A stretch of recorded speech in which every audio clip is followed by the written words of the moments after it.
Good morning. Happy St. Patrick's Day to those of you from groups in that part of the world. My name's Steve Croft. I am a researcher in the Department of Astronomy here on campus. I see many familiar faces here, but as I often do, I'd like to ask you to raise your hand if this is your first Science at Cal lecture. Wow, okay, welcome. Please sign up for our mailing list. We have these events going on the third Saturday of every month, and there's a lot of other things going on campus. There's also some flyers at the back here with a couple of other upcoming events that are sort of under the Science at Cal umbrella. There's the 2012 Lawson lecture by Bill Ellsworth from the US Geological Survey on earthquakes, and Sujata Hall, which those of you who remember the science festival that we did here in January of last year. Is that long ago, Rachel? That was over there. We're going to be doing another science festival, part of the Bay Area Science Festival later this year in October. I think the dates remain to be sort of absolutely fixed on that. There's also a few spaces left for this vast and undetectable event at the San Francisco Arts Commission Gallery, taking place on March 21st. Although it says RSVP by March 16th on here, you can still RSVP. There are a few places left, and it's sort of a dialogue on science and art and on the visual language that scientists and artists use to communicate. And there's also a flyer about the exhibit itself, sort of a small exhibit. It's right by City Hall, so some of you maybe should check that out. I mentioned we have lectures on the third Saturday of every month. There's an exception to every rule, and next month is Cal Day, when we're not going to be here in this room with a science lecture at 11, but I still encourage you to come to campus and check out the Cal Day website. If you Google Cal Day, it'll probably be the first thing that comes up, and it's the big campus open house. Many of you have probably been to this. The UC Museum of Paleontology will be open. I think it's 1 or maybe 2 days a year that you can go there and sort of get a tour there. The astronomy department will be out in our new home down near Sproul Plaza at Hurstville Annex, but we'll have some solar telescopes out on the near Sproul Hall. There's just going to be a ton of stuff going on campus, a lot of stuff for all the family at all kinds of levels. Really encourage you to come and check that out. And then back again, third Saturday of the month in here on May, whatever that is. Look it up. May 19th. Professor Ruth Tringham, who's an archaeologist here, is going to talk about reconciling science and the imagination in the construction of the deep prehistoric past. So how do we find out about deep time, basically, from archaeology, and I think that'll be kind of a neat sort of, again, kind of blending of science and sort of more of the humanities too. Living here in the Bay Area, I guess we get used to seeing lots of sunshine, although in the past week you may have forgotten what it looks like. Dr. Hazel Bain is here today to remind you, and perhaps also to open your eyes to aspects of the sun that you may not have considered. She did her undergrad and PhD at the University of Glasgow in Scotland, or Glasgow, as I guess people pronounce it around here. And she's been at the Space Sciences Laboratory a couple of years, and is going to be telling us about the sun, star, and our eye backyard. That's what it'd be. That's me. Thank you.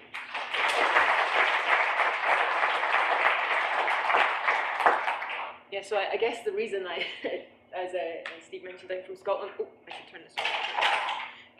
The reason that I study the sun in Glasgow is because it's the only way we get to see the sun is through some NASA instrument or something. It's always cloudy and rainy. And I guess I've become a bit too climatized to California because the last week I found it cold, and I've been told by people from home that I've now become soft. This is a summer in Scotland, which is probably true. The sun. So I guess people have always been like mystified by the stars. People look up in the night sky and we see the constellations. The Greeks have lots of stories about their gods and the constellations. Sailors use the stars for navigation, and I guess we kind of forget sometimes that stars are not just a point in the night sky. That our sun is actually a star, and it's right there at the center of our solar system. And so really, it's a great opportunity to study these kind of objects. What the processes that are going on inside the sun are, and how that affects the surrounding planets around these stars. So, for example, our sun, it really affects our seasons. It changes the weather. it gives photosynthesis in plants. You know, it has a really everyday effect on our lives. If it wasn't for the sun, then the atmosphere wouldn't be warm enough, we wouldn't have liquid water, and we wouldn't have life as we know it. Maybe it exists in some other form, but here on Earth we need liquid water to survive, and we need the sun to keep our atmosphere warm. But there's also the effects of the sun that you don't realise. We really are inside the atmosphere of our own star here, and the magnetic field that comes from the sun really influences our own space environment, and it interacts with our own magnetic field through the solar wind. So I guess this is a very blank first slide, and it's because I wanted to show my first proper slide as being this. This always amazes me. This is the size of Earth in comparison to the sun. The sun is huge. And this really, up until almost the final draft of my thesis was my first line. The sun is big, because that always gets me. So the sun really, I mean, you can fit 1 million Earths inside the sun. The diameter of the sun is 100 times that of the Earth, and it's something like 300,000 times the mass, which means it's a trillion tons. So it's huge. And you can see, really, you know, this is one small feature on the sun here, and that envelops our whole Earth. So that always gets me, how large scale these things are. But where does our sun sit in the grand scheme of stars? And you can see that here by the Hertzsprung-Russell diagram. So this looks quite complicated, but all you really need to know is that on this axis here you have the luminosity, so it's really how bright the star is. And here you have the temperature of the star. Now this is actually kind of counterintuitive. The temperature increases in this direction, so this is really hot, and this is kind of colder. So we have the really high mass stars up here that have really high temperature and are really bright. And then down here we have the cooler, smaller mass stars. And so our sun is actually right in the middle here. So we're kind of average. You know, these things have about 60 times the mass of the sun. These are maybe about 10%. And so what you can see here is that actually these stars up here, they actually live really fast. They have a really short lifetime. How long a star lasts depends on its mass. So these things live fast and die young. And these things have a smaller mass and sort of last much longer. In fact, some of these are expected to have a lifetime longer than what our universe is at right now, the age of the universe. So we're not actually sure what happens to these things down here at the end of their lifetime, because we've not got to that point yet. So actually, you'll see this big stripe down the middle here, and this is called the main sequence. And so when a star is born, it's born out of a big cloud of dust and gas called a nebulae. And then the gas starts to clump through gravity, and you start to get clumps forming. And then once those clumps get denser and the temperature increases, then you start to get nuclear fusion in the center of the sun, and it starts to burn, and you start to get this protostar. And then what really happens at that point really depends on its mass. At that point it will appear sometime on this main sequence, and it's expected that it will stay there for about 10 billion years. So our sun here is about 4.5 billion years old, so we're only really about halfway through. And once it's finished burning hydrogen in its core, it will finish burning hydrogen and it'll start to burn helium. And when it does that, it actually moves off the main sequence and it moves over to the red giant branch here, where the outer layers of the sun will really expand and they'll blow off. And the outer layers of the sun will actually go beyond the orbit of Mercury. So it's going to be like 200 times the size that it is now. So in several billion years' time, we're going to be inside the sun. And once that happens, once the helium has finally stopped burning, it jumps down here and it becomes a white dwarf. And it should be about, I think it's about 6% of the mass that's left is down here in the white dwarfs. And then we're not really sure what will happen after that. But that's kind of for sun-like stars. Other stars are more exotic and they do other things, but this is what we think will happen to our sun here. So I wanted to start from the core of the sun and work my way out, all the way out to how it interacts with the Earth. And I've heard this phrase used quite often in talks called peeling the solar onion. And this always makes me think of the film Shrek. And Shrek is explaining to Donkey, he's trying to say, ogres have layers, Donkey. Or ogres are like onions, they have layers. And this always makes me think of that, so we're peeling the solar onion here. So right in the center of the sun is the core. So this is about 1/5 of the radius. It's about, right in the center, really the real core of the sun. And this is where the nuclear fusion happens. And what we see here at Earth, the energy has to get from the core all the way out through the outer layers and out to our sun, out to Earth. But even to get out to the edge of the solar surface out here, this takes about 50 million years. So basically, the energy starts in the core, and you get these photons.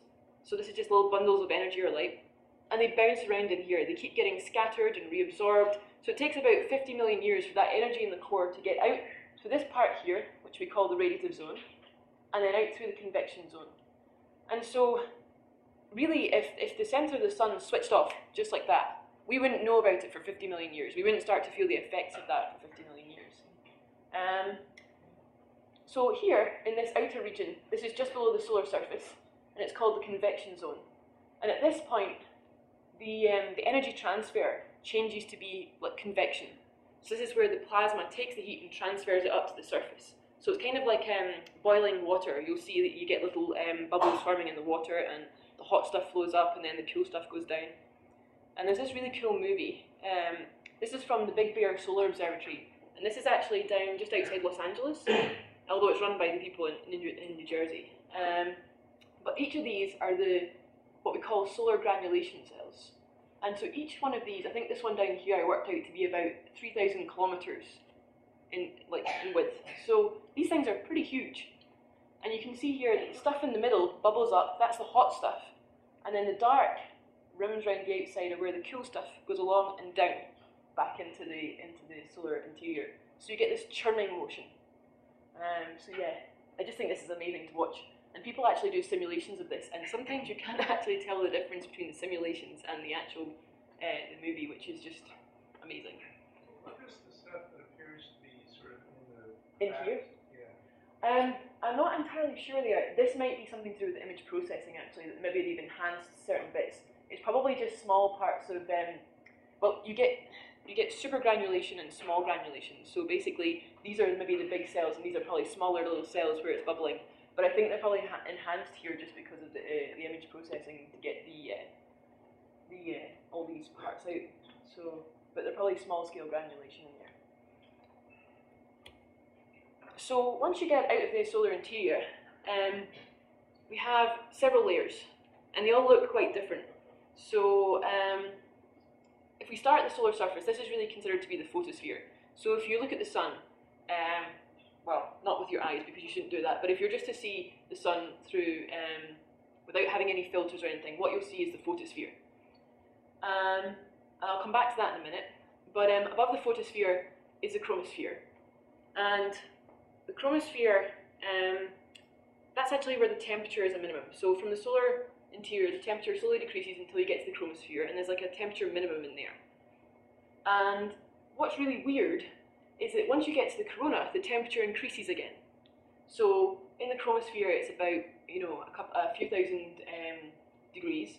By the time you get to the corona, it's gone back up to 1 million degrees, and we don't really understand why that happens. You would think that would be something that we would know, but there's been competing theories of why that's the case, and I'll go into a bit more about that later. But basically, the point of this slide is to show that basically there's different layers, and they look a bit different as you go up. And the reason for that is the magnetic field. So, oh, actually I should go back, because I don't want to show you this just yet until I've explained it. The magnetic field is generated in the solar interior. And what you actually see on the surface is that the equatorial range of the sun, this part in the middle here, that actually rotates faster than at the poles. So it takes about 27 days for a feature on the sun at the equator to go across the disk. Or to rotate around the disk, whilst at the poles it takes about 34 days. So you get this stuff in the middle moving faster. So it's a little bit like a stream. The stuff in the middle of the stream moves faster than the stuff at the side. And the effect of that is when the magnetic field is generated in the core, basically the center or the equatorial part of the sun twists the field, and so it starts getting more and more complicated. And so you can see that here. So here's the sun. Here's it rotating, here's the magnetic field lines, and they start to twist. And as that happens, they get more and more tangled, and you'll start to see they become unstable. So that's where you get all these crazy features going on in the sun. Yeah, crazy features. Here we go again. So you'll see that it starts to get bunched up here, and then start to see these loops appearing, and the whole thing becomes unstable. And so these, I'll show you the next movie first before I come back to the next thing. So here we go. This is the part where the field goes unstable. So we're now going into the solar interior, and you can see these white lines here represent the magnetic field, and they start to rise and push through the photosphere. Okay, so you start to see these field lines coming through, and you'll see these two black spots on the photosphere here.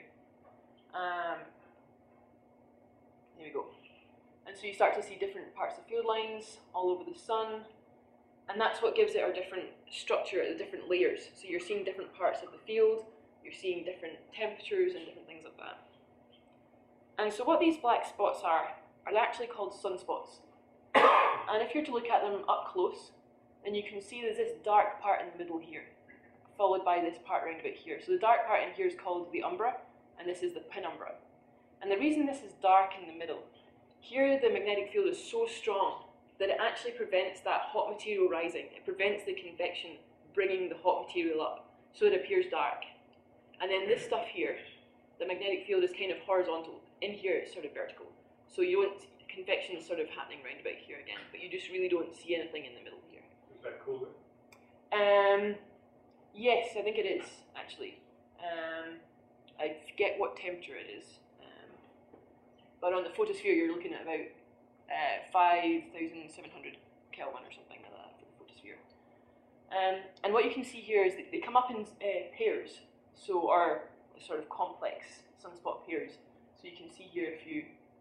And what actually happens in the sunspots is that they start high up in latitude and they move towards the equator as the field gets twisted. So they start high and then move towards the equator. And it's actually when they come up and they're really what we call, and this is a technical term, when they're big, bad and ugly, that's when we start to get flares. So that's when you get the really twisted field and you start to see really complex regions like this. When we see something like that, if you're a flare solar physicist, you start to get excited. And that's, I don't know if you've been noticing in the news recently that there was a lot of flares happening in the last week. Yeah, we had a sunspot region that came up and we looked at it and we were like, wow, this is going to be a good one. And so you start, the bigger, the badder and the uglier that they are, then the more interesting they are for us. Well, for me. Maybe there's people who study the quiet sun who don't. Question, what's the difference between the top and the bottom rectangle? Well, what, do you mean just the? Well, I mean, you're showing two different things. Yeah. So this one here. So first of all, these are both images taken with the Hennaday spacecraft. And they're different. Yes. So do you just mean the structure? So for instance, this one is just a very simple sunspot region, whereas this one down here has kind of a little bit of added other sort of, what do you call them? I guess they're just smaller sunspots. Yeah, so you've got a simple sunspot and a complicated. Yes. So this is what I mean. Once it starts to get big and bad and ugly. So basically, you'll see these things here, and actually, what happens is the field in here gets sheared, so it gets twisted. And I think in this particular sunspot, there was a flare happened right along the middle here, because the field lines are coming out of the sunspot. They come out of one sunspot and they go into the other. So one's positive polarity and one's negative polarity. And if you have lots of these smaller features here, you know, the field is coming out, and so you get lots of different connections happening across different sunspots. And when it starts to get what we call mixed polarity, so I can show that in the next movie, that's when the field starts to get really twisted with itself, and that's when it gets towards flare conditions. So this is a movie, and it's actually taken with the new Solar Dynamics Observatory spacecraft, and they have an instrument on there that measures the magnetic field here. So what you're seeing is there's going to be an active region will form right here. So the white and the dark are the different polarities. So one's positive, one's negative. And you'll see there's lots of sort of small scale parts of the magnetic field, and then you start to see it bubbling up. So I think the white is positive and black is negative, and you'll see that you start to get, I think, these are one sunspot, there's another one over here, and you can see that the white and dark are really mixed. So that's what you're seeing in the previous image. You're seeing smaller features of the sunspot here. And when you start to get this mixed polarity, so mixed white and black, that's when it becomes big, bad and ugly. So you'll see there's parts of white in here, there's a huge big white thing here, there's smaller bits of black in there, and this here is what we call ugly. And this particular active region, I think, produced quite a big flare last year. It was what we call the Valentine's Day flare. We seem to like to label all of our flares by by simple names. So when you get this mixed field, that's when you get flare-like conditions. Is this real time or speeded up? This is speeded up. So that would have taken about, that's the full passage across the disc. So here it's on one side on the limb, and it forms and takes about maybe 27 days-ish. Well, no, it probably takes about 2 weeks to cross the field, cross the disc. So those black areas like a seam? So the black areas, so when I showed the movie of the field coming through the photosphere, the black isn't actually going down, it's just showing you where the positive. So do you remember, this is a slide I actually have later, you know when you get bar magnets, and you have a positive and a negative, a north and a south on the magnets. This is the north and the south, so black is like south and the white is the north of the magnetic field. So you get field coming out, it'll probably come out of here, loop around and go back down in the black. So it's just showing you. Three-dimensional there. Yeah, I guess it does look a little bit. There's issues about right in the centre, I think, here, because what you're actually seeing, I think, on MDI, I think this is just a picture of the magnetic field pointing directly towards you, so the field tilts in different directions, so there's issues about that there, but yeah, what you're seeing basically is the field coming out and going back in. But you're not actually seeing, I guess you are seeing a bit further down, but these are just magnetogram images, whereas in the white light image from before, I guess you're seeing a bit further down. But it's coming out a long way. Yeah. To us. Yeah. Well, okay, yes and no. I'll come back to that. There's a really nice slide coming up in a minute. So these sunspots actually have a cycle. So I don't know if you've heard of the solar cycle. Maybe that's been in the news recently.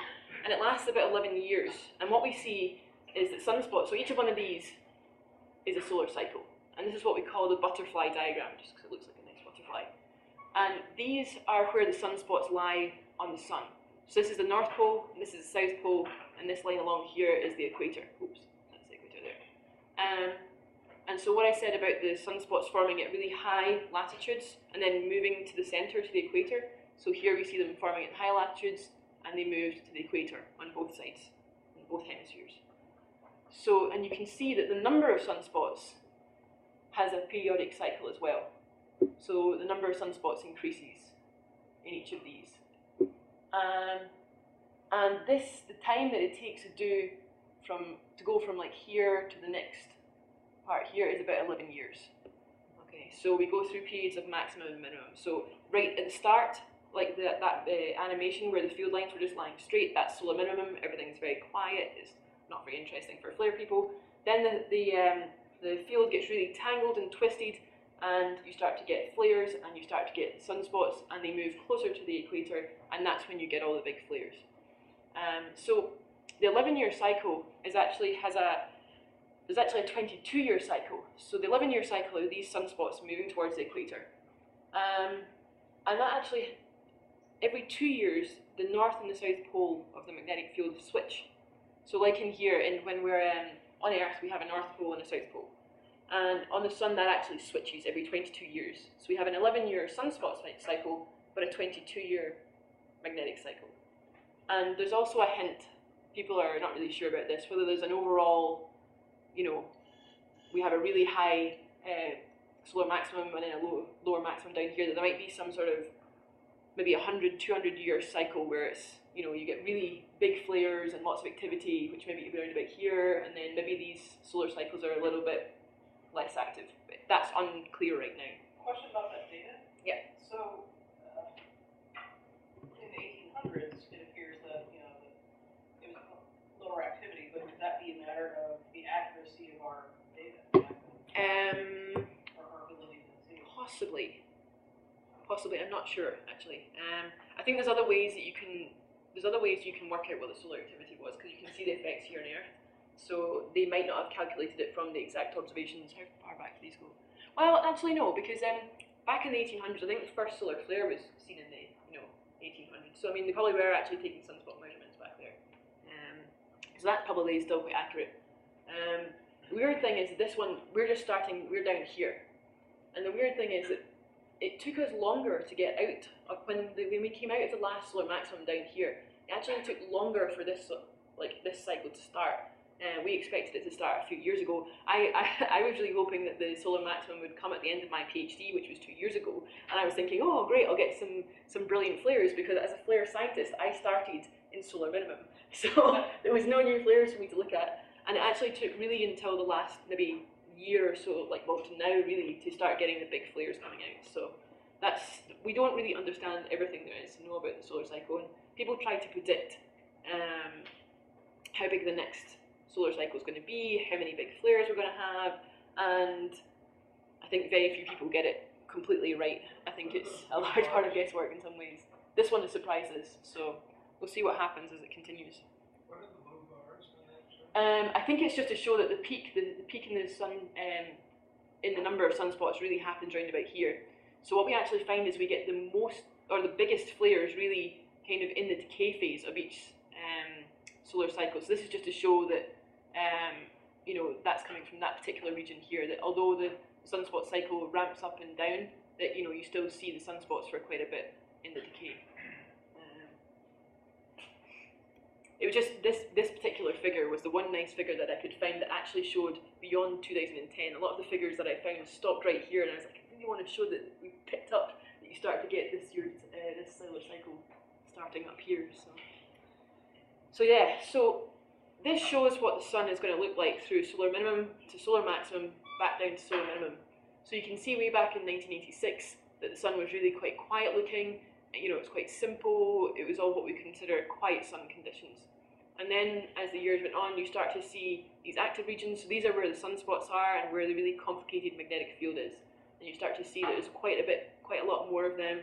And then they start to decline slowly, and then you're back to solar minimum again. And one thing I'd like to point out that you can see here that these images are not that great.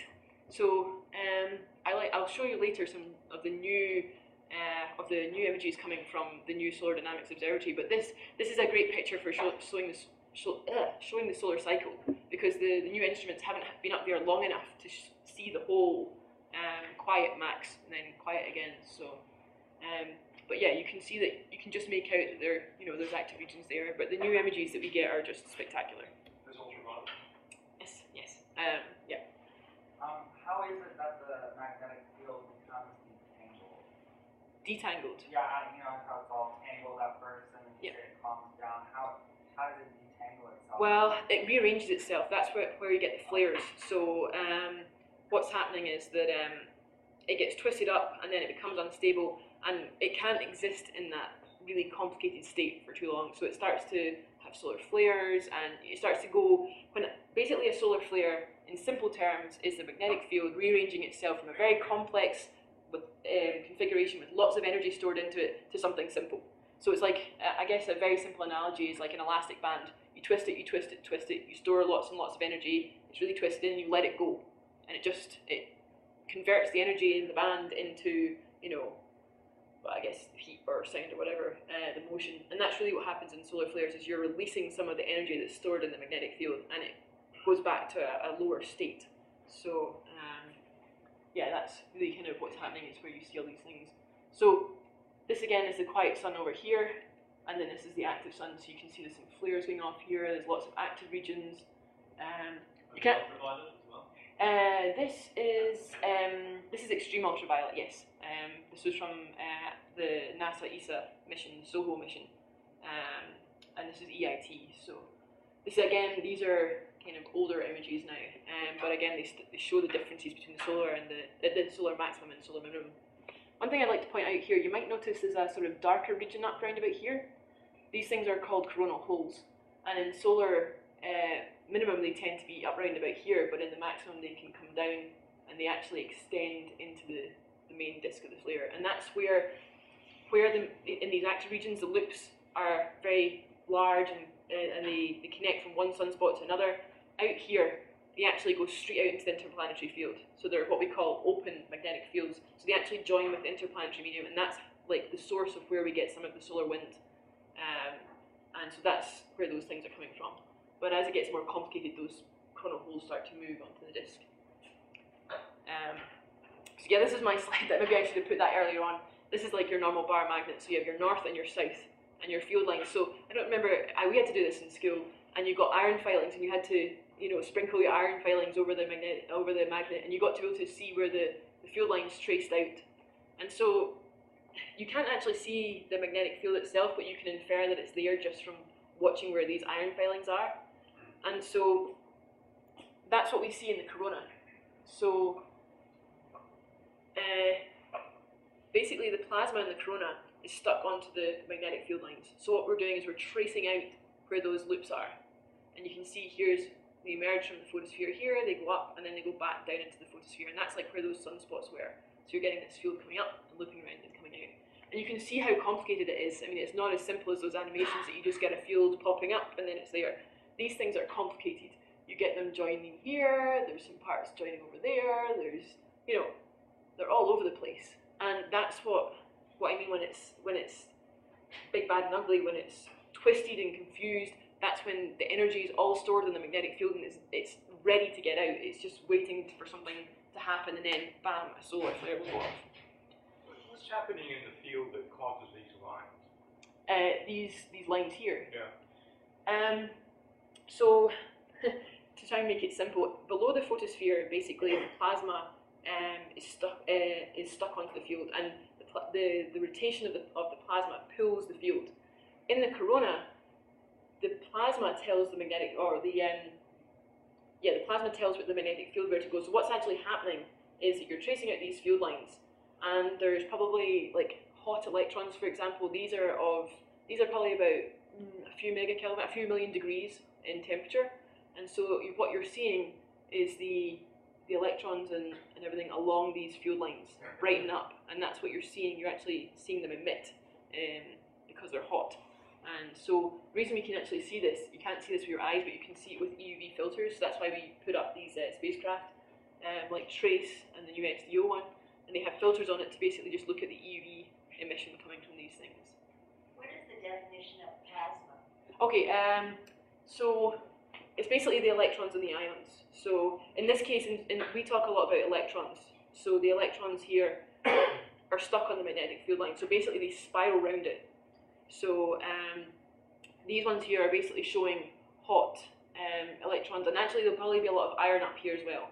So in the corona, when they first looked at the corona, they thought, what is this substance that we're seeing? Because they could see something there that they didn't understand what it was, and the only way you could get this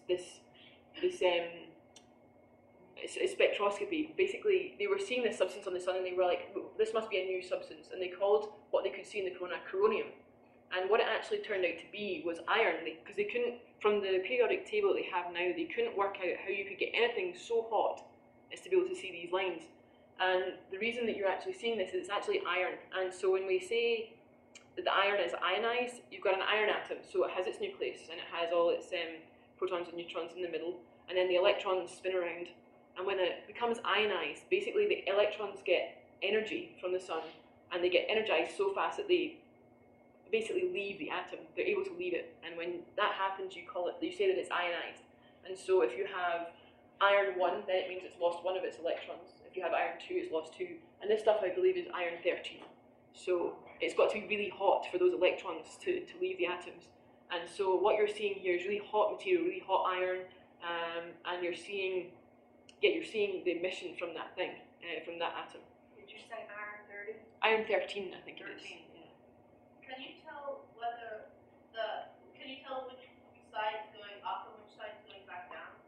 So that's why we look at the what we call magnetograms. So that black and white image from before, if you take an image of the sun, then you can see which one's black and which one's white, so you can see where the positive and negative are. And that's what a lot of people do. They actually study those magnetograms to see where the positive and negative field are, where the north and the south is, so they can work out what's happening in the flare, because what you see is the white bits moving into the dark, and then the dark moving into the white, and then they cancel each other out and things. So yeah, you can see it. So what we do is we combine these kind of images with the magnetograms, and you lay them on top of each other. They're sometimes taken by different spacecraft, sometimes the same spacecraft has two different instruments on it. So the Solar Dynamics Observatory has one instrument called the Atmospheric Imaging Assembly. So if you're looking for anything on the web, that's the thing to look for. There's amazing images from there. And they take these kind of images, so they have lots of different filters. You have 7 different filters that you can take, and you see images like this. And then they have HMI, which takes the magnetogram. So you look at the images here, and you look at the images on the magnetogram, and you can join them together and see what's happening in the photosphere, where the field is coming out the solar interior, and you can look in the corona with AIA. If you just take time sequence, you notice which way the material is moving. Yes, you can. So what actually happens is, I think there's the magnetic field in the photosphere is not really my area as such, but you can see that the black and the white come together, and quite often they sort of cancel each other out and they disappear, and it's called flux cancellation. So you get flux emergence, where it comes out and it separates into positive and negative, and you get them coming together and cancelling each other out. Is there any reality to those colors for those colors? No, not really. So this is something that we do as solar scientists. We basically each of the filters we tend to give a color table to, just so that we can pull out some of the features. And sometimes you'll use maybe a green or a blue or something, just because it brings out nicer features. Like it's kind of a preference thing. But certainly, different instruments tend to keep similar color tables for each filter, so that when you look at images, you can kind of say, oh, that's green, that's probably EIT, or blue is something else. So How many Tesla is there at the surface? how many what? Sorry. Tesla. We don't work in Tesla. We work in Gauss. So it's 2,000 Gauss inside a sunspot region. Probably down around about the foot points here.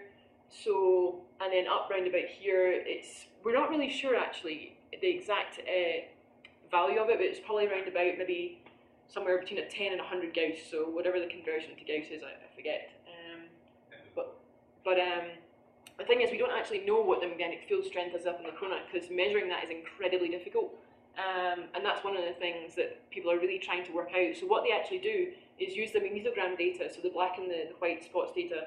They can work out the strength down on the photosphere, and then they use models and equations to basically work out what the field lines should be. But the thing is, it's much more complicated than what our models sometimes can tell us. So yeah, it's a bit of guesswork. Do you listen to the side electron frequency of that electron? Yeah, so you can. So yes, so you can do. So this may be a bit too complicated, but basically the electrons are spiraling around the magnetic field, and when they do that, they actually give off energy. They give off photons, and you actually get radio emission coming out. And so for the sun, basically the frequency that you see the radio emission at is related to the magnetic field strength for the gyro frequency. So you can work out what the magnetic field is from the radio data. The problem is that because you have lots of different field lines, and they're all slightly different like values of magnetic field, that they all kind of merge together, and it's actually really difficult to make those observations. And there's another big push right now for us to get more radio interferometers. So to do these kind of observations, we do them on the ground. We have ground-based interferometers and observatories that do the radio data, but we don't actually have the spectral resolution. We don't take it at fine enough frequencies to be able to see those features in the spectrum. And there's been a big push really to try and get observations of that kind. And I'm a big supporter. I really would like those kind of observations, and I think that's going to happen soon, maybe in the next 10, 20 years, hopefully, if the funding is there for it, to get an instrument that will be able to tell us really what's going on down in this part, down here. What are those radio frequencies? So for the sun, for down at the foot points of the loops down here, you're looking at like maybe gigahertz, so 30 gigahertz, 17 gigahertz. To see the gyro frequency stuff, you're looking around about 1 gigahertz, I think, for active regions for flares. And what you should actually see is it should look like a triangle type spectrum. So you'll see, as it goes up in frequency, you'll see a peak, and where you see these gyro frequency things, you actually see dips in the spectrum. We just don't have the resolution right now. I think there's a couple of, if you look at there's an observatory in Japan that takes images at 34 and 17 gigahertz. There's but they don't actually have, and they don't always have images as well. That's the other thing. So some places have images and radio emission, some places just have the spectrum, and so there's a lot still to be done in that area.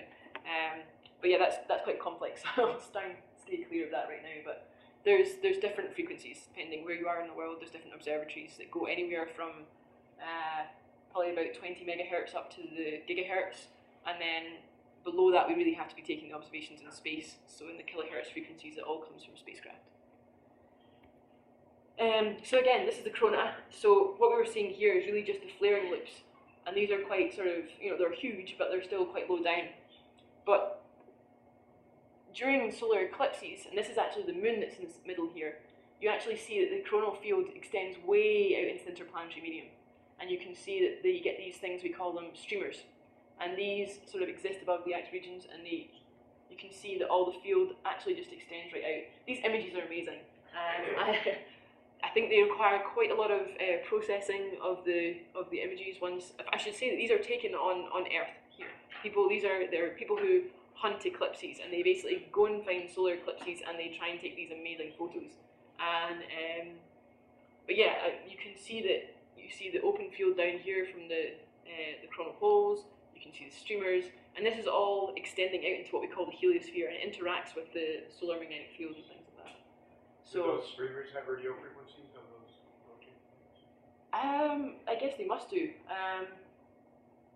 Yeah, I'm not sure actually. Do we receive those at all here on Earth? Do we? What, sorry? The radio frequencies. Do we get those here on Earth? Yes. So yeah, you can. We actually put spacecraft up there to see the lower frequency stuff as it approaches Earth, and then we can also see the radio emission from the sun, from the ground based, from the higher frequencies.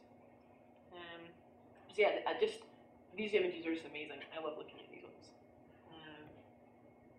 Okay, so this is kind of out of order because some of the questions actually, but basically the idea is that we can look at different layers in the sun. So we can look at the photosphere using visible light here. We can look at the corona using the UV. This is actually the radio frequencies here, so it's microwaves. So this is actually an image, I think, at 34 gigahertz. And so this is actually taken from the observatory in Japan called Nobuyama. And so you can see here's the X-rays here, and you can see that you see different features. So in the photosphere, we're really seeing these sunspot features. In the corona, we're starting to see the active regions. In UV, we're seeing the bit in between, and then the microwaves is seeing sort of these active regions as well. So the best way to show that is really this movie here. Here's the sunspots, and if you keep your eye on this thing here, you start to see the active region in the UV. So we're back to the photosphere, this is visible, and then this is ultraviolet, and you can see that this is higher up. This is probably somewhere in just below the corona in the transition region. And there we have X-rays, and you're really starting to see these loops. So the idea here is if you look at different frequencies in the electromagnetic spectrum, you're starting to see different temperatures, and therefore we're seeing different layers. And that's what we try to do. We try to take the photosphere with the magnetic field and the visible light. We try to look in the chromosphere and in the transition region and in the corona in some respects as well with the EUV and the UV images, and then you can also see the X-ray stuff as well. And we're seeing different temperatures, and we can tell what's going on in the flares and in the sun from the different temperatures and wavelengths. And we can actually join them together, and so you're really seeing different temperatures. So you're seeing dark holes here, you're seeing red parts in here, and these all correspond to different temperatures, and you're starting to see the different features at different heights in the sun. And so we use these images to really work out what kind of atoms, what kind of elements, and what kind of plasma is there, what temperature it's at, what's happening to the electrons, how it's moving. This image actually makes me feel a little bit sick. I actually don't like the colour scheme in this, and I sat my entire PhD with a big poster of this image right next to my head. But so this one I really dislike. So this is a solar flare. So this is when the field gets really twisted and angry, and you start to see these amazing transformations. So what happens is, in a very simple term, the field line are sitting there, they're complicated, and then they break open and they rejoin with other field lines elsewhere. And when they do that, they gives off some of their energy, they heat the plasma, they accelerate electrons and ions, and they reform in a state that's in lower energy. So, so this is what happens in solar flares. So first of all, what you see is the main release of energy. Wait till it goes back around again. So you get to see these foot points first of all, and then you start to see the plasma heating up in big loops around about here. This one is called the Bastille Day flare, and it's one of the famous ones that a lot of people have studied, and it's one of the nicest examples, even though it's over 12 years ago now. But yeah, initially you start to see the foot points, which you'll see along here, these really bright things, and those are low down in the atmosphere, and then you see these loops which start to expand up into the corona, and they're really hot, and that's why we can see them at the UC wavelengths. And so this is kind of not very clear, but this is actually a still from an image that I'll show later on, and I just wanted to show it now because this is solar limb. So this is sun, this is out in the interplanetary medium, and what you're seeing here is there's some loops in here. And this is specifically what I study. This is why I wanted to show it. And we use this spacecraft called, well, it was originally called HESI, but it's been renamed RESI after one of the scientists that was involved. But they built this instrument here at the lab, here at up the hill at Space Sciences Lab. And what it does is it looks for X-rays, and it sees them up here next to the loops where the material is really hot. And you see down here where the blue spots are, it's where you get the really high energy X-rays, and this stuff is coming because the plasma's hot, and this stuff is because electrons are being accelerated high up in the corona, up here in the loops, and when they fly down the magnetic field lines, they spiral round, and that's when you get your radio emission. And when they get to the chromosphere, they slam into the chromosphere, and you basically get these hard X-ray emissions. So what we can do is we can actually look at these blue parts, and we can work out how the energy is released in flares, how it accelerates the particles. You can look at the stuff up here, and you can tell how hot it is. So you know what fraction of the flare's energy is going into heating, you know what fraction is going into the acceleration of the particles, and yes, this is just really interesting stuff for me to look at. Okay, this is the Solar Dynamics Observatory, as I was mentioning earlier, and this was one of the first images that we got back from it. So you can see how much better these images are from what we had just 10 years ago. This here is actually an active region, and you can see here this is actually a prominence, and I'll come back to them later. But if you're looking for images if you go on to YouTube, you'll find some amazing flare videos coming from this new instrument. In particular, so it's Solar Dynamics Observatory, and this instrument here is AIA, is the Atmospheric Imaging Assembly. But this was one of the first ones that came out, and it was just like, wow, that's amazing. How is the flare different from those loops? These loops here, so the flare, some flares, I'll come to that actually. I have a part on that. So here's another one of the images from the SDO, and this is just crazy. This is another one that happened last year, and all of this material is just sitting there. It just gets blown up into the corona, and then for some reason it just starts to fall back down. This is what we call, so some flares have CMEs, coronal mass ejections associated with them. So low down the flare happens, and you see all these coronal loops and things. But sometimes, if you have a really big flare, then sometimes you get a coronal mass ejection, and in that flare, lots of plasma is ejected out into the interplanetary medium and starts to come towards Earth. And so that happens as a result of these things here. So this thing, the CME starts off as things like this. So these are called prominences, or filaments. It depends. They were named a long time ago. They're actually called prominences if they're on the limb and you can see the loops, and they're called filaments if you see them on the disc and they're dark. But these things start to be ejected out, and you see the field lines breaking open and the plasma being thrown out. And sometimes it doesn't completely eject. Sometimes you just see the prominence kind of going up, and then it falls back down. And you'll see the effects of the full CME in a minute. So this one is just crazy. I mean, this is the combination of all the different wavelengths, and this material is just thrown up into the atmosphere, but then some of it just starts to fall back down, and you can actually see it impacting down in the chromosphere. You can actually see it, oh actually, maybe it's this one. You can see it coming back down and hitting back into the chromosphere. So this happened about maybe 6 months ago, I think, maybe almost a year ago, and I haven't seen any papers from it yet, so there will be a lot of people studying this, to the different parts of it, to see what's going on and to try and understand how that energy was released and how it's thrown out. And here's just more prominences and filaments. So this is what I was saying, they appear black on the surface or dark, and then they appear these bright things out here, and they're called prominences here and filaments here. But that's just the way they named it when they first were looking at the sun. They didn't realise they were the same things and you can see that these things still trace out the field lines here. So when they are actually ejected, so this here is the sun, right in the middle, and this is what we call a chronograph image. So it's kind of similar to what happens in an eclipse. You block out the main bright part of the sun, so you can see this fainter stuff around out here. And this was taken in space by the LASCO spacecraft. So here's the sun, and here's this coronal mass ejection. This is all the plasma that's been thrown out from the flare. So you can see there's different parts of it. There's usually this outer part here that we call the front of the CME. There's this part that we call the cavity, and this bright part in here that's called, usually comes from the filament. So that's that big loop that you see. That's that same material that's in here as it starts to move out. I once tried to make my own chronograph when I had the chance to go to Hawaii for a summer school. Up on Mauna Kea is one of the best observing sites in the world for looking at the sun because it's so clear, and there's really great seeing conditions for the telescopes. I think my stick, diamond, chewing gum chronograph wasn't as good as some of the ones you see in a spacecraft, but before doing anything like that, I advise using some solar sunglasses to look at the sun before you hurt your eyes. But yeah. So anyway, this is the same idea. So you have a chronograph here, and then you see the CME ejected. So here it's coming out down here, and there's another one over here. And all this fuzz are basically particles that are accelerated when the CME goes off, and that's them hitting the spacecraft, and you can see the effect that they have. So you can see that these CMEs, they actually have a real impact on on us here on Earth, and also on the satellites that are up in space right now.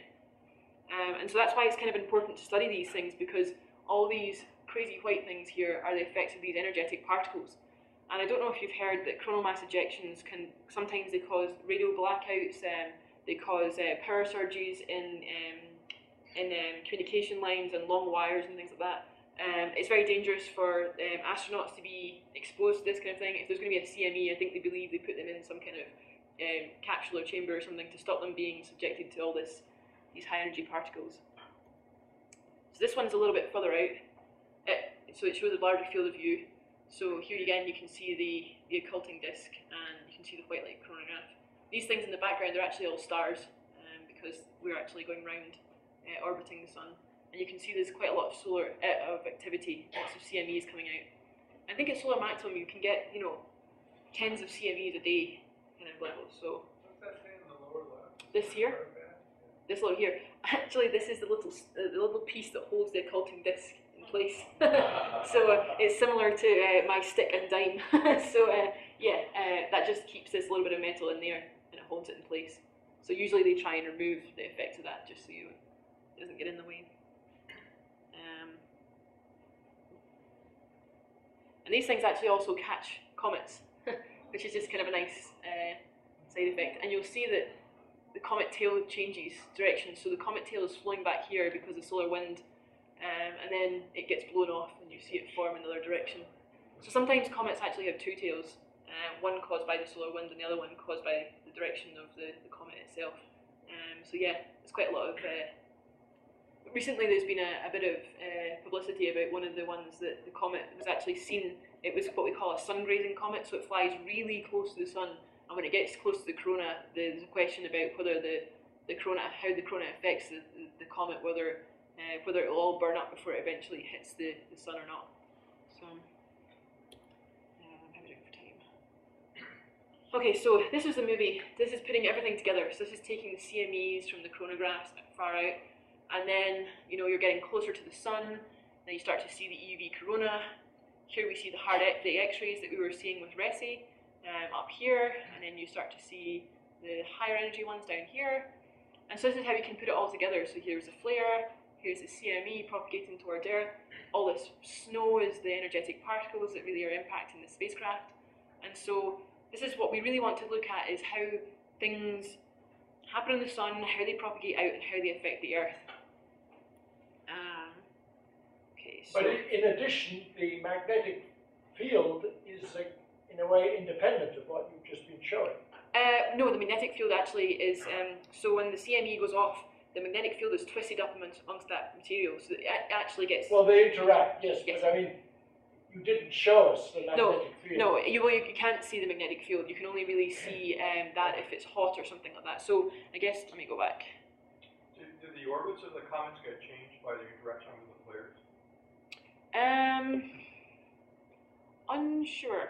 I don't think so. I think it's just really their tail that will change, and it's really what's happening is the sun or the comet's going to melt a bit, so it's going to. I think the closer it gets to the sun, really the outer layers start to burn off, so its mass will change, so its orbit will change. So eventually, it probably will change the orbit of the comet, but I think it has to be quite close to the sun for that to happen. But really, its orbit is determined by its mass and its orbit around the sun. So I don't think the flares really change the direction.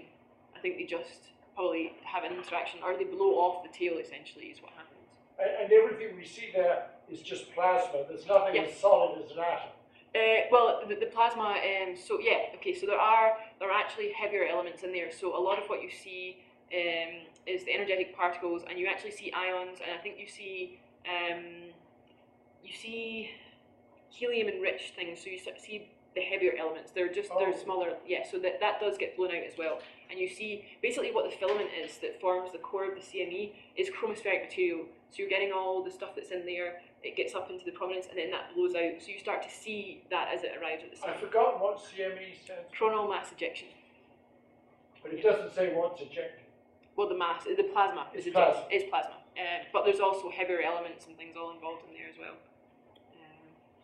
So yeah, this is the nice and that's the same one. Do those heavier elements reach the Earth too? Yes, some of them do. And there's, I'm having a bit of a blank on that right now. That's not really my area, but you do see the enriched helium. I think you see, I forget what else you see. There are things that you see when they hit the Earth. So this is a nice movie, and I'll maybe need to wait till it goes back to the start. And it just really shows how how the solar wind and how the coronal mass ejections really interact with the Earth's magnetic field. So here we see a very basic CME. So here's the plasma. And the magnetic field is contained in that as well, so it's still twisted, because you actually see the magnetic field, we see evidence of that hitting the Earth as well. And it basically buffets the Earth's magnetic field, it pushes it back and makes it come up round about the back of the Earth, and then it pinches in behind the Earth, and you get this, what we call reconnection, where there's electrons accelerated, so the more particles are accelerated, they stream down the magnetic field, and that's where we get the aurora. So here we go, here's the CME. Here it hits the Earth's magnetic field. You can see it's pinched in over there, and this is the field that behind the behind the Earth. There's reconnection, and then these electrons are accelerated, and when they come down, they hit the Earth's atmosphere, and that's actually where we get the aurora borealis from. So, or the northern lights, as some people have heard of them. And we also get them in the southern hemisphere. It's not just the northern hemisphere. So here you can see here. So the aurora borealis are really just these ovals at the north and south poles of the Earth, where those electrons are coming down, and they come down into our atmosphere, and they interact with our atmosphere. I'll come to that a bit more in the next slide. I just wanted to show these movies first. So this is like the solar wind, and you can see how it's interacting with what we call, this is the magnetosheath and the Earth's magnetic field, and those electrons get accelerated and they come down and they make these ovals, and they display big displays of light. So this is what you see when you see aurora. So you see these big displays of green and blue and sometimes red lights in the sky. And these things, you really need to be quite far north, it needs to be quite dark. And you need to have some sort of activity on the sun in order to get these. So there's been quite a lot of aurora recently, and certainly last week there was a chance of seeing them at lower latitudes. So let me just show you what causes the aurora first. So sometimes you get green, sometimes you get red, and sometimes you get blue. And this is because of what the Earth's atmosphere is made up of. So most of the time, most of the atmosphere is nitrogen, and that gives you the red and the blue colours here. Then we've got 21% is oxygen, and it gives you the green. Now, the green aurora are actually the most common, and the reason for we actually get more of the green oxygen aurora than the nitrogen is because when the accelerated electrons come down the magnetic field lines into the atmosphere, what they do is they hit the atoms, and in the same way that the atoms become ionized, they don't become ionized, but what happens is the electrons round about the atom, they get a bit of energy, and when they get energized, they have to lose that energy again at some point, and when they do that, they emit these lights at these colours. And so the reason that happens in oxygen is when the electrons round about the atoms in the Earth's atmosphere get energized, basically they lose that energy again really quickly. Whereas in the nitrogen's case, the electrons get excited, but then they sit there for a while, and so the nitrogen can kind of dissipate, and so when eventually it does give out the blue light, they've all kind of dissipated. You don't see this blue emission as much. So the thing about the Northern Lights is they're actually quite high up. So here's the plains, you can see weather balloons, Mount Everest. However, they are below the shuttle, which means that from the international, they're below where the shuttle flies, and also the International Space Station.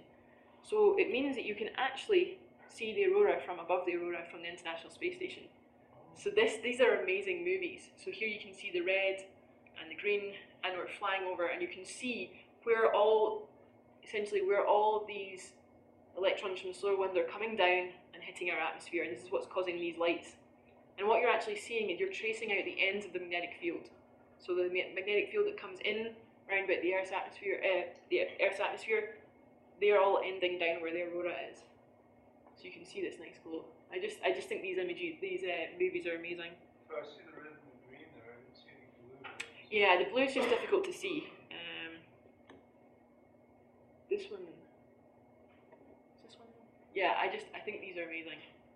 You can see at different heights in the atmosphere where those electrons come down to in the atmosphere. And you see that they're not static, they're very dynamic. They move around, and you can just see all the effects of the magnetic field. Is that flashing real, or is that Was there flashing down somewhere here in the clouds? Was somebody down? Those are thunderstorms. So you actually think thunderstorms from the International Space Station. I think it's this one that's the best one, actually.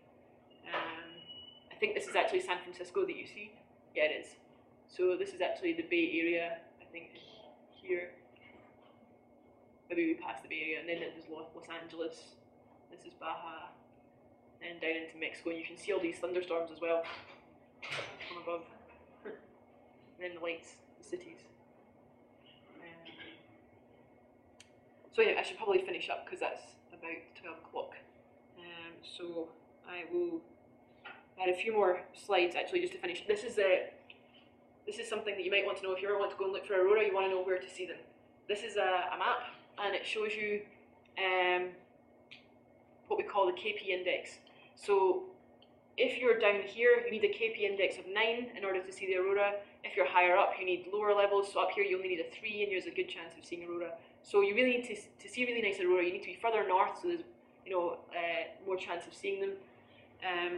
So the idea is, the stronger the KP index, the more that's a really powerful geomagnetic activity that means you can see the aurora. So this is actually for tonight. So you can see that a couple of days ago we had a KP index of about 6, and then now things have calmed down a little bit. We've got about 3. So you'd really have to be up in Alaska in order to see these aurora at this time right now.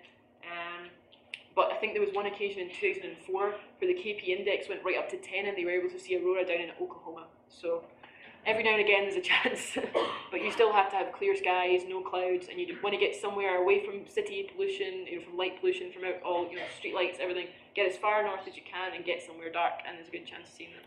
So I'll leave you with this, and this is where we expect to see aurora tonight. So unfortunately we're down here. So.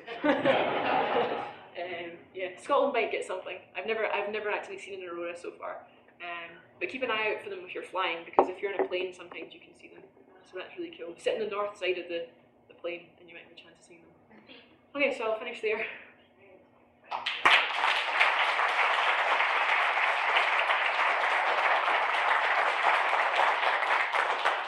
Thanks. More questions? One thing you didn't talk about is, I guess, what I would call solar climate, which is long-term changes. Like there was the so-called solar minimum. Yeah. And I'd just like to hear if there's anything current on what people think might be going on in the long-term changes. Long-term on the sun, or do you mean by long-term effects on the Earth? Well, long-term in the sun, because yeah. doesn't affect the Earth. Yeah, so there's the 11-year cycle, and then I've seen 1 or 2 talks recently about how there might be this global, maybe 100-year cycle of where the sun is more active or where it's really not. I think way back in the 1800s or something like that, there was what we call the Maunder minimum, which was where the sunspot cycle essentially stopped. And I know that our famous example from the UK was that the Thames froze over, that it was cold, that cold. And so there's no sign of that happening yet. There is a lot of research going into this, but it's incredibly difficult to really predict that far in advance. One thing that I know there was one press release maybe about a year ago that was saying that sunspots were getting weaker magnetic fields, that sunspots were maybe not going to be produced in the next, I don't know, maybe 3 or 4 solar cycles, that maybe sunspots just wouldn't be strong enough magnetic field to cause the sunspots, which means that you're not going to get the same flaring activity. And that's, I think right now where we are in the solar cycle, we're right on the edge where we know what's going to happen. So I think we're at the stage, so in the last solar cycle, where we are right now, we're at the same stage as what we were in the last one. So it could change, that doesn't make any sense. Trying to explain more clearly. Where we are is no different from the last solar cycle, but there's hints that it could be different. And so I think we still need to wait another couple of years to see what's going to happen with this solar cycle, to really see whether this is going to be significantly weaker, whether there's going to be less flares, and then what that means for the overall global changes. But I think we're right on that precipice. A really long time. Is the solar constant change over billions of years? Over millions of years, it's eventually going to change because the sun's eventually going to change. So I think we're, another few billion years before we start to burn helium. But yeah, I guess we need to start to look to other stars and other things to really see that, because we're not going to be around long enough to see it. But that's why we look at things like the Hertzsprung-Russell diagram. So we look at a whole spread of stars and we can see what's going to happen essentially from similar stars to our sun. I don't know. I'm not an expert in that. I haven't looked that far in advance. Yeah. So I wanted to ask more about what's happening in the interior of the sun. You touched on it a little bit at the start of the talk. Wanted to get a better idea. Do we know over what range fusion actually takes place, and what happens when we're outside the fusion range, but well below the surface, other than the energy scattering around? So that's still. So that's sort of quite an active area of research right now. So the core is really defined to that sort of inner fifth of the solar interior. You said the inner fifth? It's like the inner fifth. It's like 0.2 our sun is like the core. We know something about the interior of the sun because there are waves that travel through the sun. So basically, if something happens on the sun, like on the surface, this is like the magnetic field changes or something, it launches these plasma waves and they propagate down into the solar interior and they actually come back up elsewhere. So it's kind of like you see these ripple effects, and you can tell something about the nature, what we call some of them we call sunquakes actually, and you can see these ripples going off, and you can tell something about the frequencies and how far away from the main disturbance that occurs. You can tell something about what's happening in the solar interior. And I know there's a lot of study into what, like the solar dynamo. So the solar dynamo is the thing that causes the magnetic field. And so really what happens is you've got your inner core, you've got your radiative transfer zone, and then you've got a convective transfer zone. And the difference between the radiative and the convective zone is where, right at the base of that is where they think the magnetic field is generated. So this stuff in the middle is rotating as a solid body. The stuff on the outside has got differential rotation, and so that's what causes the generation. We know a fair amount about it, but they still don't understand the solar dynamo. Like, the parameters that they have in the models are kind of a bit wonky, and it's not really what we're seeing, so, yeah. What about, so the fusion takes place in the core and the inner 2 counts of radius in the sun's case. Yeah. Do we know much more about that than just that fusion takes place there?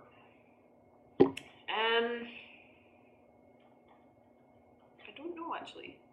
It's not something that, the main things that I've seen a lot of research on is really about the solar dynamo and the solar interior.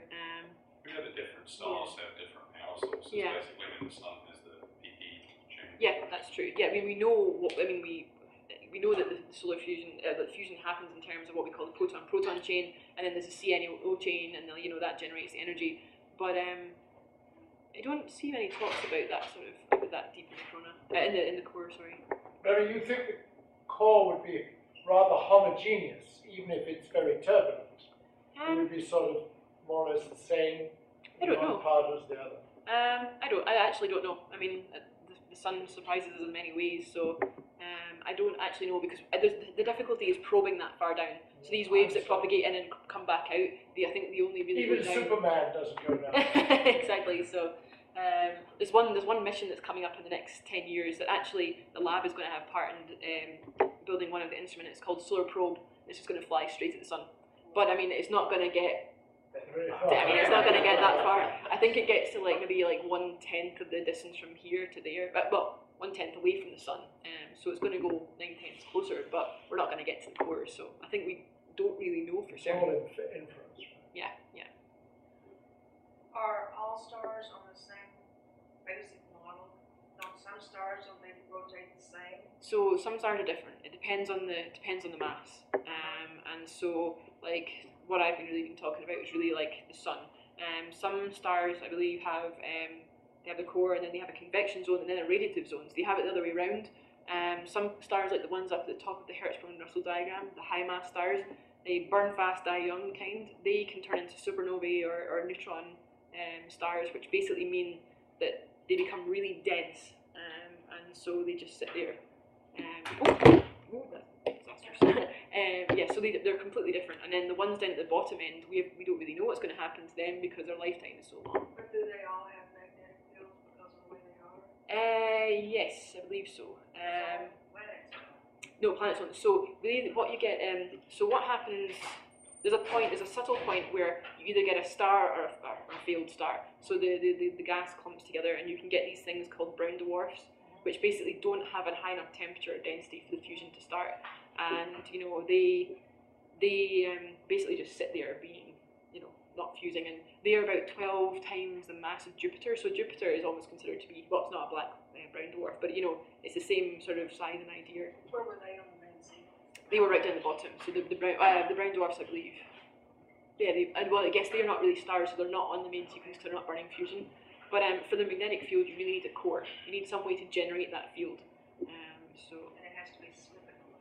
Yeah, I guess that's the current theory. I mean, the Earth has a magnetic field because we have a molten core. So.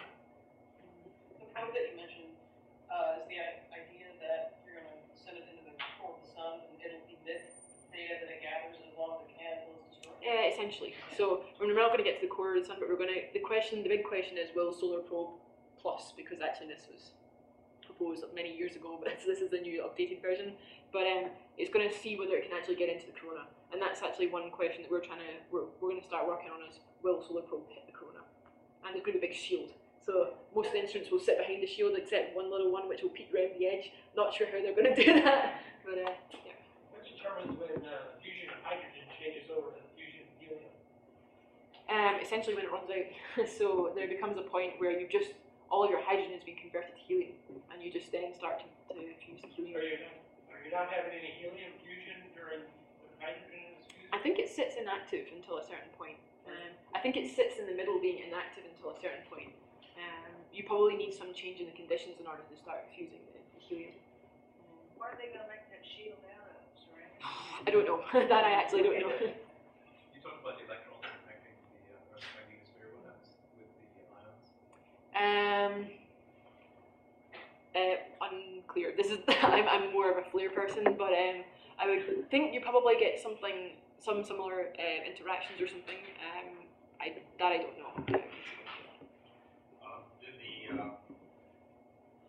magnetic fields of the sun interact with the Earth's magnetic fields in a way that spins up our dynamo or spins it down? I don't think so. Really, what you get is our magnetosphere just gets kind of buffeted around. So our magnetosphere really protects us from the sun's atmosphere and all these influences. And so what basically happens is it gets pushed back, and that's what can affect the satellites, is the Earth's or the sun's magnetic field and the energetic particles. In a previous lecture, they said the magnetic field of the Earth was going down, disappearing. No, I don't know. Yeah, for sure. I think there's a worry that the Earth's magnetic field did flip polarity, which it does. I think that's more like on sort of million-year time scales. But during that flip, we may be lacking that magnetosphere Yeah, to protect us from solar activity. I thought it was every 10,000 years or something like that. But you see it in rock formation that the Earth's magnetic field does change, and so I'm not really sure what happens when we're in that change over. I don't think it happens just like that. I mean, it's a slow It's the process, so idea maybe that there's before some. we'd be vulnerable. Certainly not put a bit more sunscreen on. Yeah. An HD balance good enough to capture the dynamics of just one flare? You said the dynamo model is not good enough. That's kind of a political question. I think no, not yet. I think there are aspects that we can model really well. I think that right now, to do the magnetic field extrapolations from what you see in the photosphere with MHD, I think that you see sort of the simpler features of the field, but you don't always see the shearing and the twisting. And there's still a lot of, even between different people's models of the same flare, they appear slightly differently depending on the method. So, yeah, yes and no. To sustain that magnetic field, we have to have significant amount of flowing current circulating. Are the ions and electrons counter-moving to sustain that magnetic field? If so, what's driving them? Is the time rate of change of the magnetic field driving the ion motion? In solar flares? Well, you have this magnetic field, something has to create that magnetic Oh, field. yeah, So right. you have to have current circulating. Yes, right. Below the surface. So is that current mostly electrons or ions, electrons counter-moving? I don't know actually. I just know that it's really that there's this. Well, it's because of the solid body rotation in the radiative zone and in the convective zone. So all this plasma is flowing against it. I don't think that the ions would be. Well, maybe they are flowing in a different direction. I don't know. I'm not a solar interior person, so. I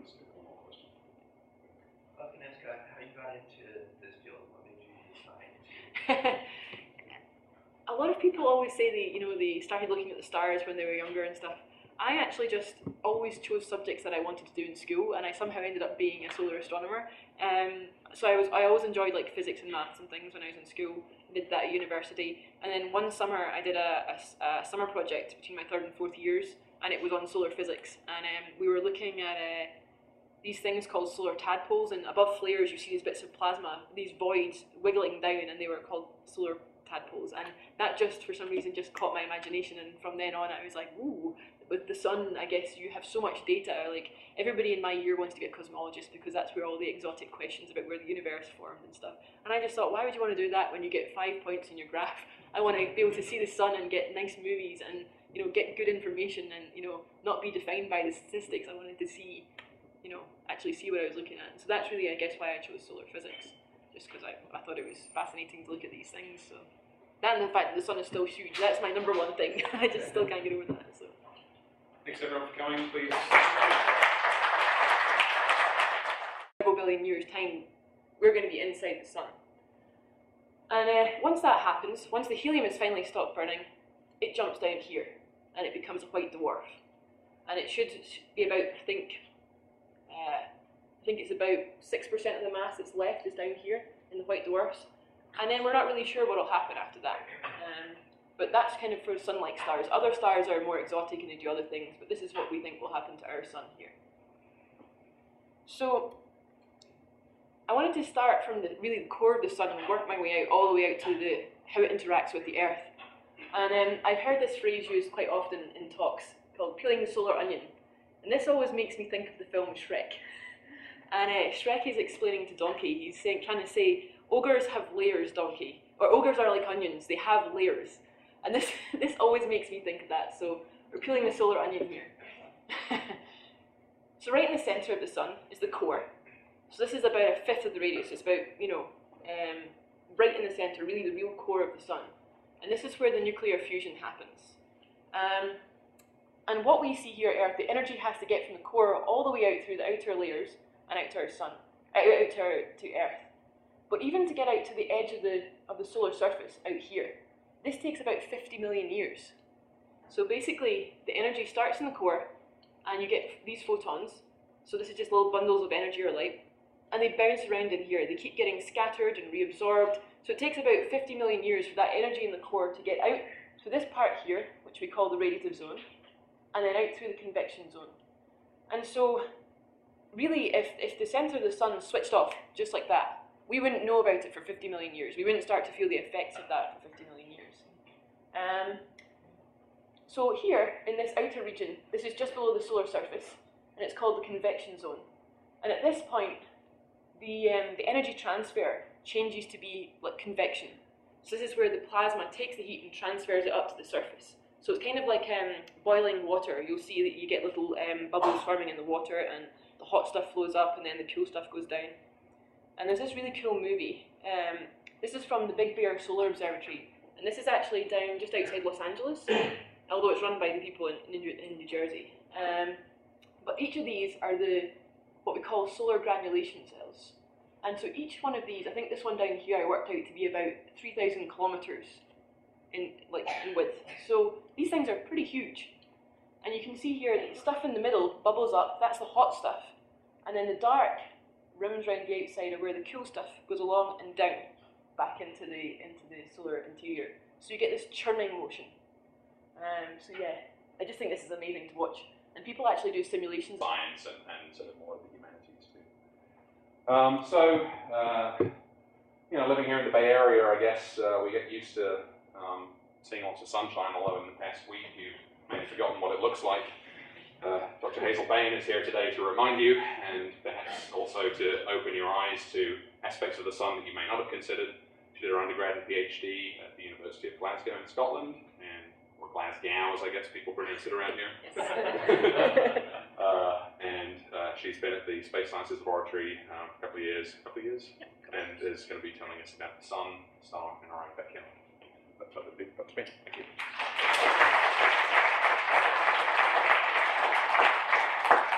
Yeah, so I guess the reason as Steve mentioned, I'm from Scotland. Oh, I should turn this on.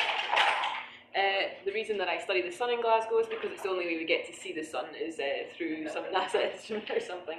It's always cloudy and rainy. And I guess I've become a bit too climatized to California because the last week I found it cold, and I've been told by people from home that I've now become soft. This is a summer in Scotland, which is probably true. The sun.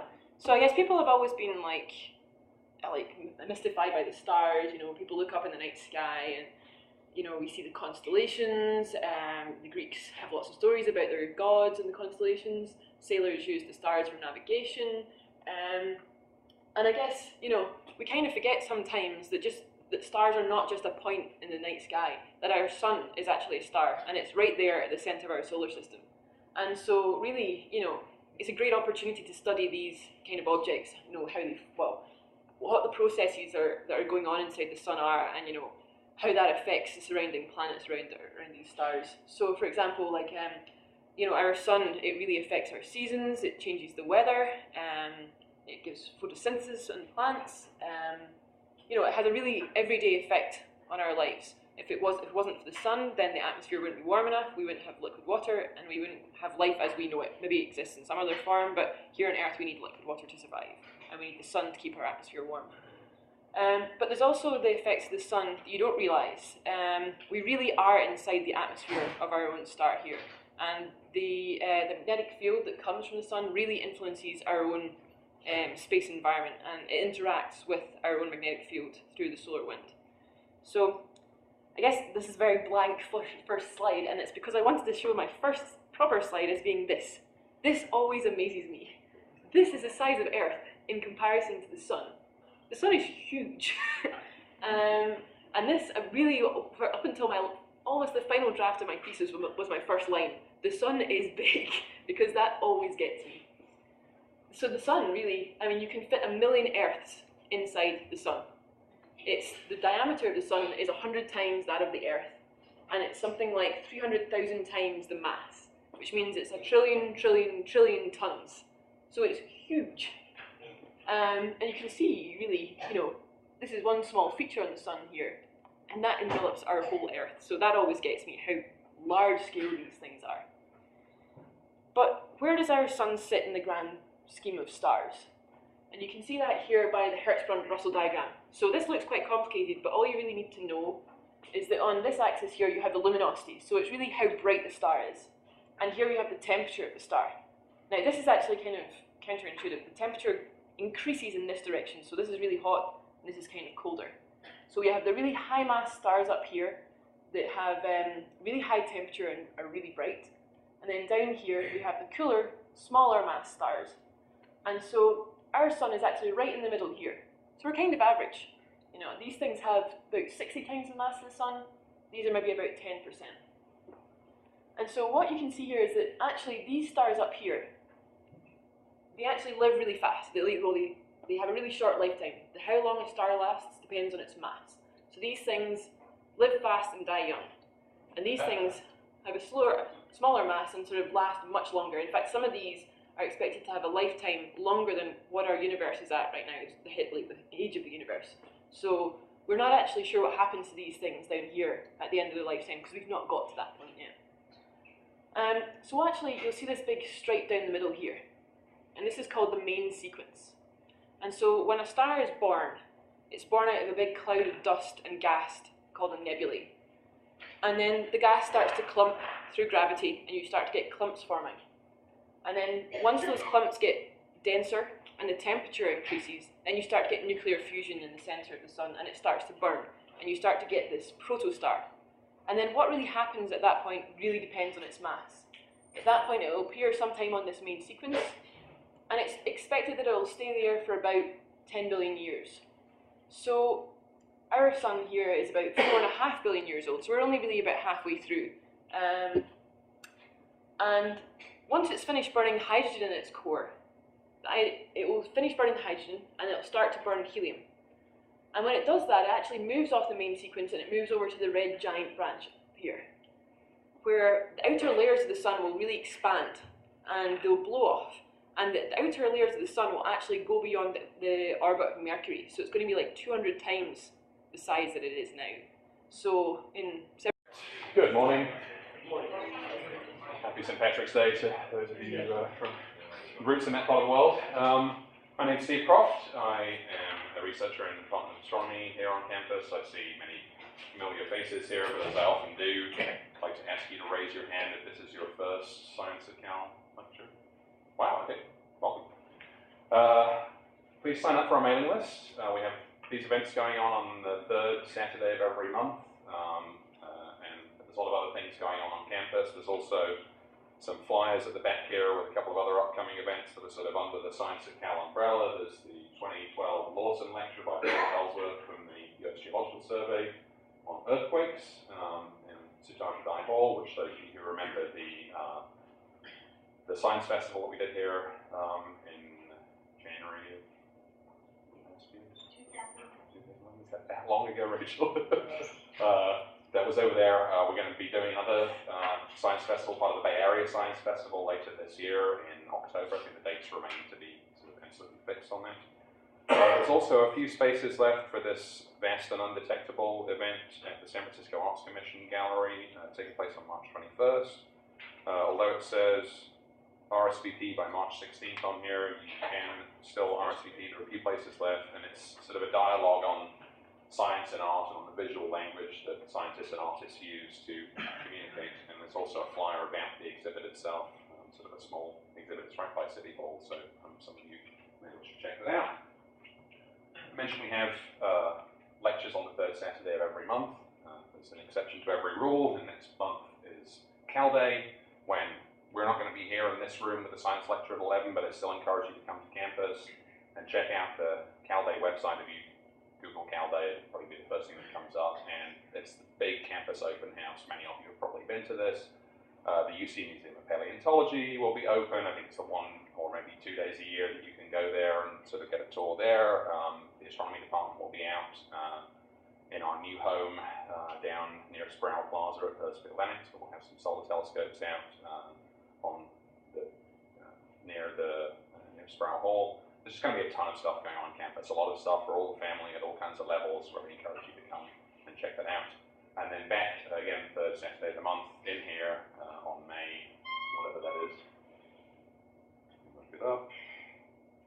May 19th.